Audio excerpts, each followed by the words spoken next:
Hey everyone, welcome back to the Building Bigger Lives podcast. Once again, Michael Regan, along with my fabulous co-host, Kathryn Peterson.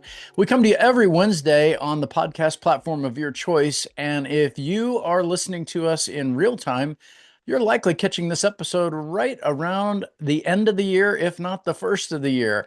And we thought this would be a wonderful time to dive into a diverse topic, one that we think is a big part of building bigger lives, but it's taking a look at how we prep and plan for time away from our work, away from our regular personal routines, and we get out. Maybe we travel, maybe we experience a different culture, maybe we try some things we never would try to do at home. And I want to leverage the timing of this as my good friend and co-host Kathryn just came off an epic trip to South Korea.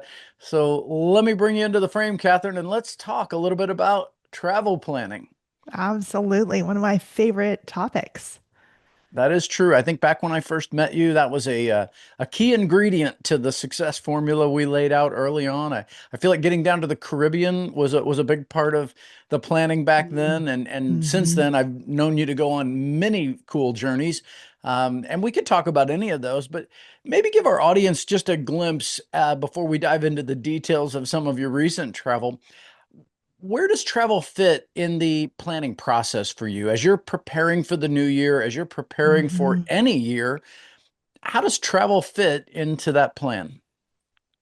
So for me, I like to look at, okay, hey, based on school trips or school breaks, what trips are we planning on taking this year? And what does that look like? Who's coming? Is Todd coming? Is Abby coming? Is Kayla coming? Because now those are all a little up in the air.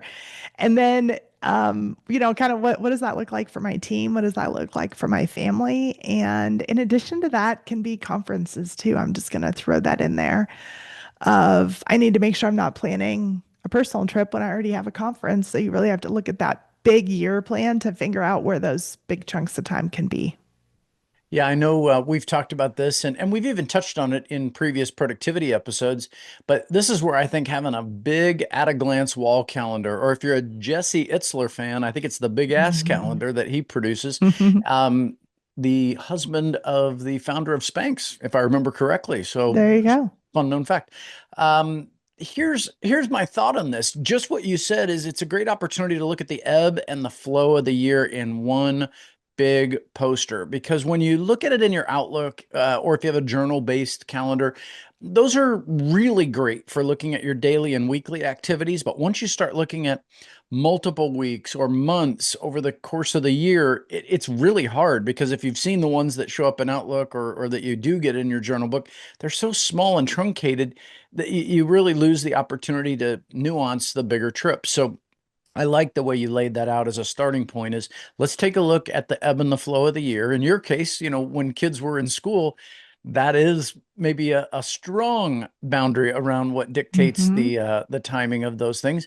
But fun fact, as those kids graduate, matriculate, move on into their adult lives, suddenly you can go to the beach in late September when everybody's in school, and it's wonderful. So there's that to look forward to. Yes, that's true. I can avoid the school holidays. It'll be fun. You and Todd will have a great time with it. So, okay, you've essentially laid that out. So we look at the year as a whole. You look for ebb and flow around your personal life. You get some things planned around, like you said, maybe work events or things that are happening. So how do you and Todd approach the idea of, okay, now that that's all set, we know when school is, we know when you got conferences, but we want to go have some fun. We want to plan a personal trip. How does the Peterson family lay that out into that big calendar? Well, normally we're talking about, hey, we know we have this block of time. Where do we want to go? What's been on our list? Todd sometimes comes up with ideas based on places he's read about.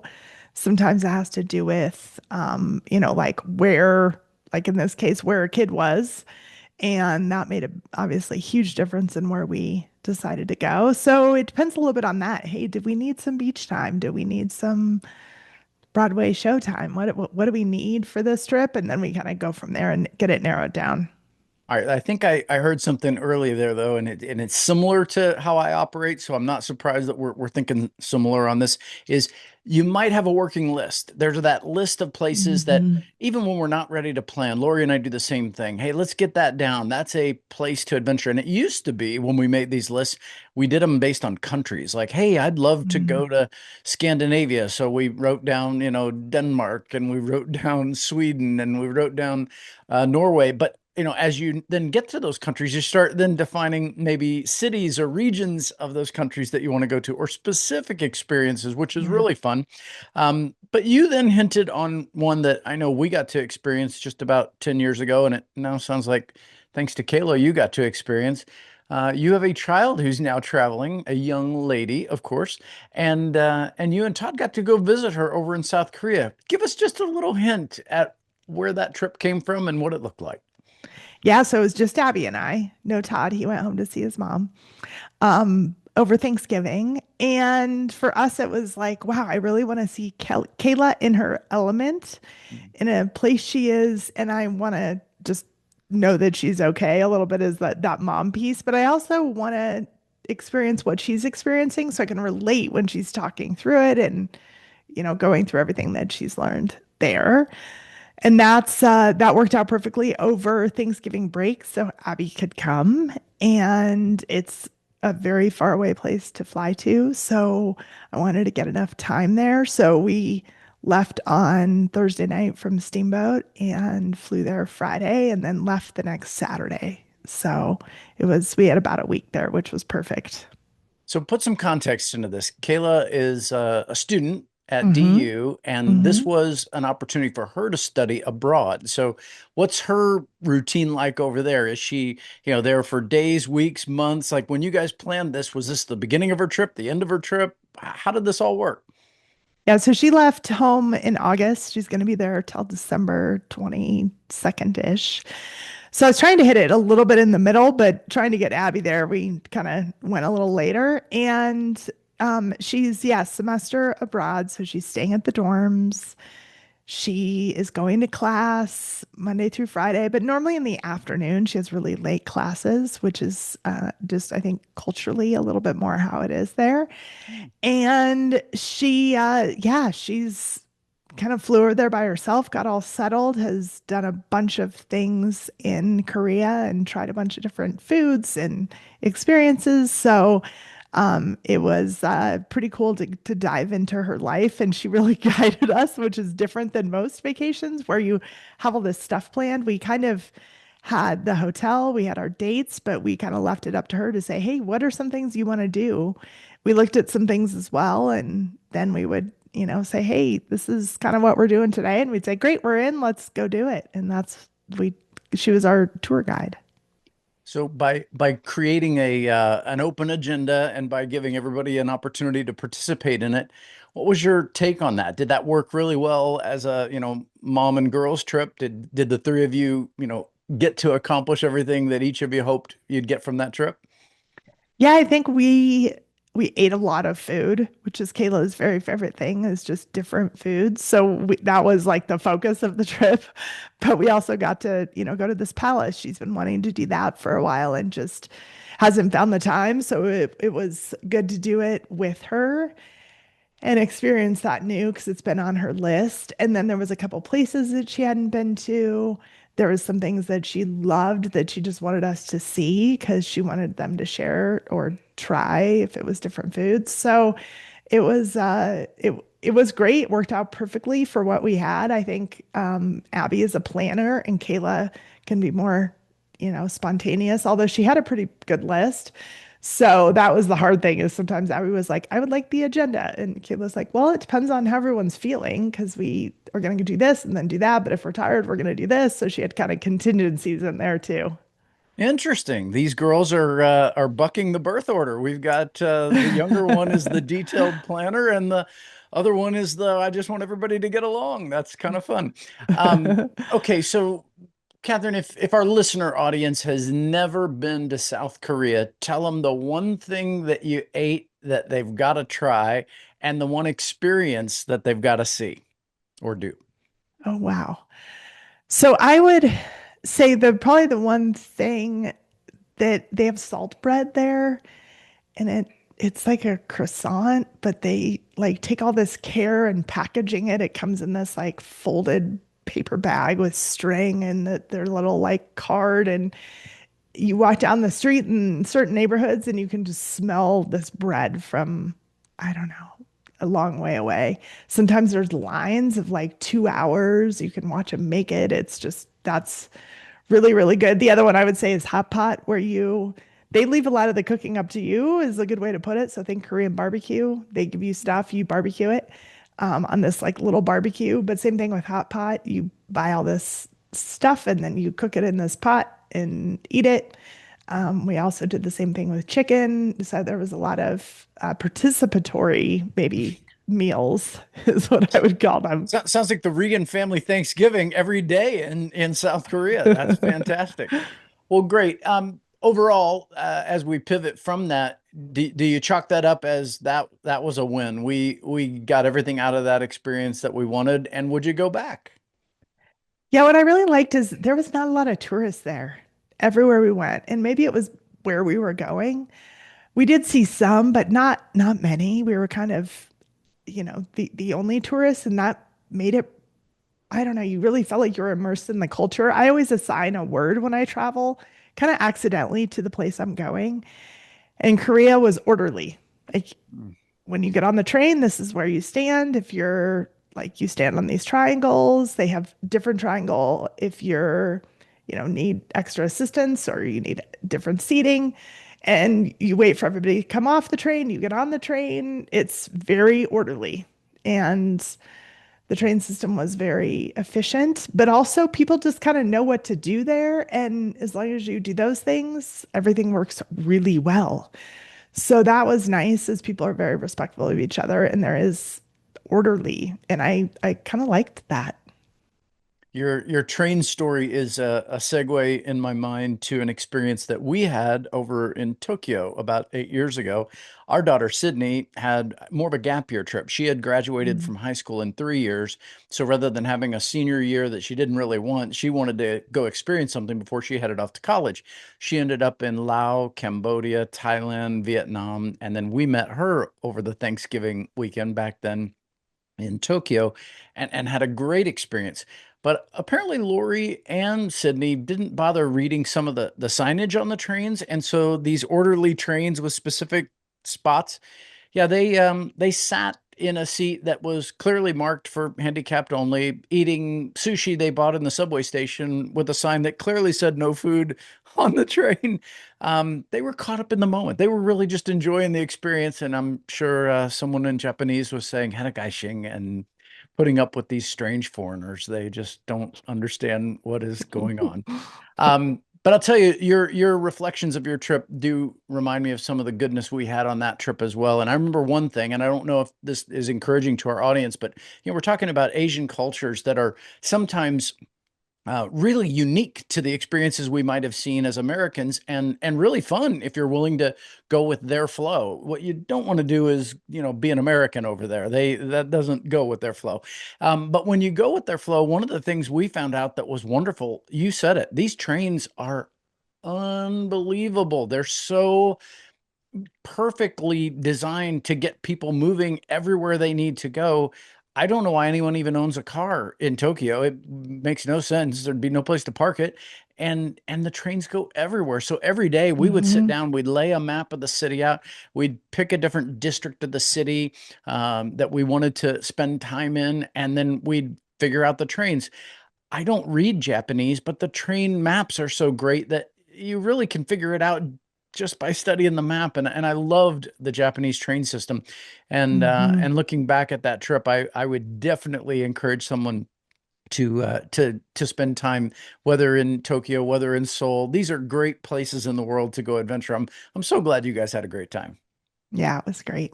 Probably my one of my favorite memories is we went up on this ancient wall and did this like kind of walk near it. And we kept running into this group of older guys, and they finally told us they were Samsung engineers. And they said, they came up to us and said, "Hey, my friend has mine to give you oranges." And they gave us mandarin oranges that were delicious. And we were like, "Oh, thank you, thank you." And I think it's just because that's how friendly people can be. And I think they were kind of curious about three, a mom and two daughters. And they said, "Oh, you are such a lucky mom to have two girls." And it was just one of those moments that I was like, "Oh, the people of Seoul are so wonderful and so nice." And we ran into them probably three more times just as we walked up that wall trail. It was That's fun. great. That's great. All right. So I think my takeaway from your trip and the reminder from mine is, I hope for some of you out there listening that you're already thinking ahead of, okay, what are some of those things that we've talked about doing? What are some of those adventures that we always intended to take, but maybe for some reason we made an excuse? And then who knows, maybe there was a reason. Maybe it just couldn't happen. I know that happened to me at one time. I really wanted to spend my 40th birthday in Northern Europe. And this little known event called the Great Recession really, goofed up a good budget for, the planning around that trip. Was not able to do it when I was 40, but, it was really fun to get to go do it when Lori turned 50. I don't know how it turned into her celebration. It was going to be mine, but the truth is we were both going to celebrate and have a good time. And so there could be reasons, there could be excuses, but don't look back, look forward. Pick those places. Kathryn said, she and Todd keep a list. Lori and I do too. There could be some fun adventures. I'm sure if you ask around with your friends, you'll find their experiences might get the wheel turning. You might start thinking about it. But I think it's really, really powerful when you're building a bigger life to have things like this to look forward to. And what I loved about your trip, Kathryn, and was certainly true of ours and others that we've taken is try to get outside of your comfort zone a little, get out of your own cultural experience. There's nothing wrong with, trips here in the United States. I mean, my goodness, there are, endless places we can adventure on the North American continent alone, but getting to South America, Africa, Europe, Asia, maybe even into, Australia. These are places around the world that change your perspective about how people think and interact when you actually get to experience their cultures. I don't know if you guys have put a lot of thought into that as you plan, but Mhm. share a little bit about how the cultural experience plays into the planning process when you're thinking about trips. Yeah, so we always try to go off the beaten path wherever we're going.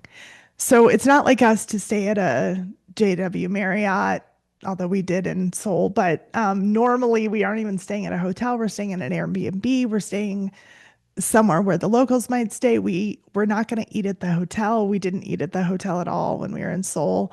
We're gonna, say, "Hey, what's a restaurant? Where's somewhere we can walk? What can we do that's just gonna feel more authentic to the place that we're going?" And I think that's what we look for when we travel is, yes, we're doing this, but yes, we're going to Italy, but how can we get off the normal tourist, you know, trap stuff? Because that's not what we want to see. And so we try to pick places like that from the beginning. So when you look ahead, what's next on the planning schedule, Kathryn? Where are some things that you're hoping to make plans to spend time in the year ahead? So after I just said we don't do the touristy things, one of the things we do is the girls and I typically go to New York and go to some shows because the girls love that. And we've seen some amazing things. And we try to do some different activities every time we go. And that's a blast. So we'll get that on the calendar. The other thing we have is Abby is going to space camp in Huntsville, Alabama. So we will plan a trip around that. Last time we kind of drove in a whole bunch of different cities we hadn't been to in the South, and that was really fun and actually pretty outside of our comfort zone. I always have some stories because that's how my travel life goes, is I pick up stories along the way. So we ended up in some funny situations and had a great time. So we'll still get off the beaten path for that one too. Oh, that's so great. I know Lori and I are looking ahead at some travel, and our anniversary comes up every May, and so every year that's sort of an opportunity to think about what fun thing could we add Hmm. to the docket this year. And we don't always get to travel on our anniversary, but this year we're going to get to. We're going to the Amalfi Coast, which is Oh. be, I guess, near Naples, if you know Italy. And it'll be a wonderful opportunity for us to connect with a bunch of old friends.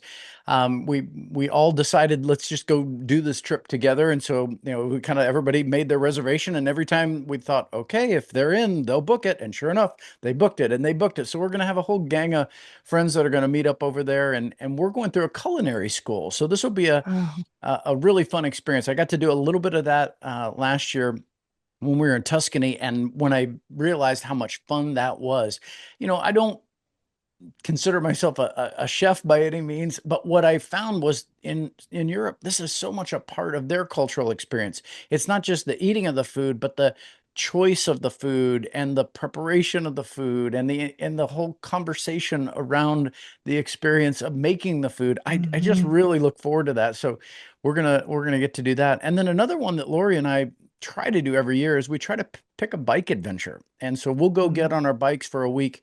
Last year we got to bike to the Upper Peninsula of Michigan from Traverse City. That was really fun, a beautiful trip. But we've gone to New England and biked at Martha's Vineyard and Nantucket. That was really cool. We've been down to South Florida. We biked from Miami all the way down to Key West. And so this year we're booked to go to the Adirondacks in northern New York and experience the mountain biking in that region. And so that's something we look forward to. A little bit of a stateside one, a little one overseas, and I'm sure we'll mix in. You mentioned New York with your girls. Lori and Sydney already have their little trip to New York book right between Christmas and New Year's, just so they can catch the tail end of that Christmas in New York. So yeah, lots of fun travel on the docket for the new year. yeah, absolutely. That's great. That's great. Do you guys try to, it sounds like you have most of those lined out. So, but my question is, when you're traveling with so many people, how do you make those plans work? Because other people who want to do different things, or you just tell them what you're going to do and let them come along if they want? Well, it's a great question. And my parents used to travel with friends to Europe, and we learned a lot when they were our age watching how they did this. And you're right, it does get a little bit clunky because, you've got different personalities. And, some people are very independent and want to do their own thing. Other people really like always being together, and you can never make everybody happy. So what we learned was when we can book an experience like this culinary experience, the agenda is set. We don't have to ask you and everybody else, do you want to do this? Do you want to do that? The agenda is set. So I don't want to make it sound like we booked a cruise, but similar to when you're on a ship, Mm-hmm. you're going to be in a certain port on a certain date. You either get off the boat or you don't. That's up to you. Same thing. We have this agenda that flows. And I felt like that took all the pressure off of trying to coordinate everybody's personalities and expectations. I mean, look, if you're just not into, the winery we're going to on any given Thursday in Italy, bummer for you, first of all, but you can take a break. You can stay back at the villa and maybe just enjoy some sunshine by the pool. But yeah, I think that's how we've chosen to do it when we're with groups. It's the Mm-hmm. same reason we do that with the bike trips. We're just so I'm clear, we're not, just loading up our own bikes and going. We go on a guided tour. So these are tours to which when our friends join us, the ride every day is set, the destination is set, the hotel is booked. So you don't have to overthink it. So sometimes we like to go and do our own adventures. When I think back to that trip to Tokyo, literally we spent 12 days in Tokyo staying at a hostel and just every day went out and created our own adventure. That's fun too. But when it's just Lori and I, a little easier to navigate that. I Yeah. mean, she and I might have differences of opinions, but it's a little easier to negotiate a 1-to-1 ratio when you've got 6 or 8 or 10 people. Yeah.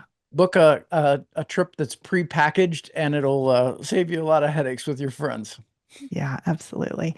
One thing, because I'm sure our listeners are saying, "Oh, I don't have the time," or I don't even know how to get this started." So I thought we could throw out some little, Yeah. tips and tricks for that. So I'm going to throw out a couple, and hopefully that gets your brain spinning, Michael. So mine are book the flights. Because once you have the time blocked, you can have the time blocked, but all of a sudden, if you don't actually book something, you're going to be like, oh, never mind. I can move that to a different week. But if you book the flights, that's kind of your commitment. Everything else can follow. So then you can book the hotel or the Airbnb. You can, figure out dinners and all that. And use Chat GPT to help too. That's an easy way to do some planning if you need some assistance. But those are my two pieces of advice that kind of make it easier to get it booked and actually happen. I can't really add to those. Those are exactly how I think. And what's really fun to hear you say that is I've found even Lori said, hey, do you think a travel agent might be a helpful part of the puzzle, especially if we get into things like a flight gets canceled, we need to rebook and do all that. And I told her maybe, but for some reason that takes some of the joy away from the planning of the trip for me. I really Hmm. enjoy finding the flights, finding the trains, getting that stuff worked out. And I completely agree with you. Once you've got your bookends, your flight in and your flight out, you can start to work your way in toward the middle. And you're Hmm. right, whether it's work. I mean, we live in a world with apps. My goodness, you can book anything on the day of, especially if you're stateside. But even if you're traveling internationally, there are just so many things you can do and be spontaneous. And I'm a big fan of that. I mean, one year for our anniversary when we were still living in Scottsdale, I booked a trip one way to Burbank, booked a convertible, and my return trip was a week later out of Oakland. And I said, we're just going to go drive up and down the California coast, Hmm. stopping at bed and breakfasts and wineries and farms. I didn't have any of those booked. And that might freak somebody out to hear that. Like, what? You did nothing booked for your wife's anniversary? Well, it was my anniversary too. And we wanted to be on an adventure and we had a blast because then Hmm. we felt relaxed. You could stay and enjoy a place if you liked it. We weren't like on this, well, we got to get going. We've got to get to the next reservation. So, maybe that would be the only thing I'd add because I do it exactly like you do. I'd say, hey, if it's possible, leave some flexibility in your trip so that you can be spontaneous when something comes up that's really fun. You don't feel like you have to miss it because you already made a plan. And look, Hmm. if nothing really crazy comes up and you've got this wide open space, if you've gone to a place that's already interesting to start with, I'm sure you'll find a way to fill that day with a great experience. So yeah, great suggestions on your part. Oh, and your chat GPT, I mean, we're in 2025, 26. My goodness. Yeah, there is your best assistant ever. So great tip for those who might be willing to be spontaneous. Use your Chat GPT app. AI will help find a lot of great activities. I also find when you travel, say yes. Like, it doesn't hurt if someone's like, "Hey, I just thought of this. Why don't we do this?" Yes, great. I think sometimes a local will be like, "Hey, what do you want to see the meat storage area that happened once in Chicago?" Yes, I want to see that. I'm so curious. So strange things that just present itself when you're not expecting them. Yeah, so true. I picture us in Tuscany a year ago, and that did happen. We're having a wine tasting in this beautiful room in this village that's up on the top of a mountain. And of course, most of these villages in Tuscany are all at the tops of a mountain. So at some point, it occurs to you that they store this wine in a cave in that mountain. And the at some point, the owner of the winery where we're doing the tasting said, "Hey, would you like to go down and see the cave?" And this is a cave that's like 2,000 years old. I mean, you get to go see like where wine has been stored since the time of Christ. I mean, it's amazing. So I agree with that. Like be spontaneous, go with the flow. Sometimes the locals have just the right tip and I think that can make it fun. Look, I hope our audience has had fun with this. You're getting me excited about the travels that we've both talked about, and I'm sure there'll be other things that'll come up throughout the year that'll be fun. But that's my takeaway: is don't get diving right into your year and the level of productivity and execution that we all talk about in our plans without creating and designing some space for a break. I mean, everybody knows that if you don't take some time to recharge your batteries every once in a while, burnout is a real thing. And I think travel is an option. It's not the only option. Sometimes there are some things you can do by just staying at home. Sometimes there are some things you can do that are very local, or maybe it's going to visit a loved one. But having a trip, something really fun to adventure and look forward to, can really, really help mix up the dynamic in your energy level. So if you're feeling like you're in a rut, I hope what Kathryn shared today about her recent trip to South Korea and some of the highlights of the things we look forward to has inspired you. Any closing thoughts today, Kathryn, before we tie this one down? No, I would say that there was this point when I was saying, hey, should I go? Should I not? She's going to be home a couple weeks after we get back. Is it worth it? And it's like, you know what? How often do you get to go to South Korea and watch your daughter lead you around the town? She's never going to have another semester abroad there. So it's like, just go. It's worth it.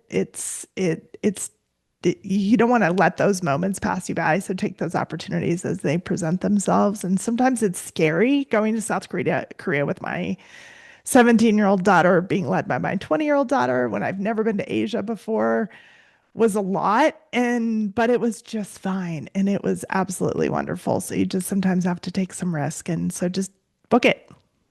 Well said. And I guess I'll add my final thought because it segues with that. It may also be that you're thinking, I don't know how I can afford to do something adventurous and fun. These guys are talking about traveling around the world and doing, crazy fun things that are also expensive.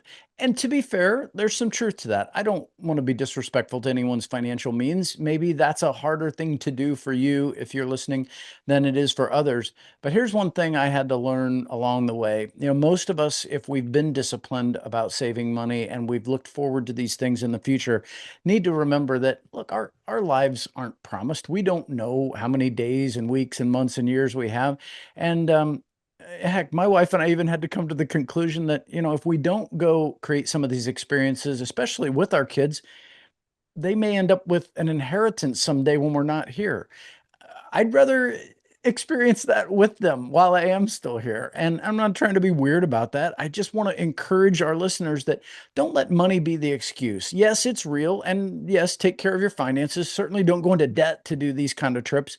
But if it's at all possible to reward really great productivity and really great profitability in your business this year, and you can use that as a motivator to go experience something really great, I think Kathryn and I would both tell you, you won't regret it. And it might even spur for you a whole nother level of creativity you didn't know about until you got out of your routine and maybe into somebody else's culture. So thanks for letting us unpack that one today. And I hope you enjoyed it. If you did, please do think about sharing it with someone who might also be encouraged to think about how traveling and taking an adventure might be part of building a bigger life in their world as well. We appreciate you joining us as we do every week, and we hope you'll follow us on Apple, on Spotify, on YouTube. All the platforms have our podcast, and we love putting a new one up every Wednesday just for you. Have a great week.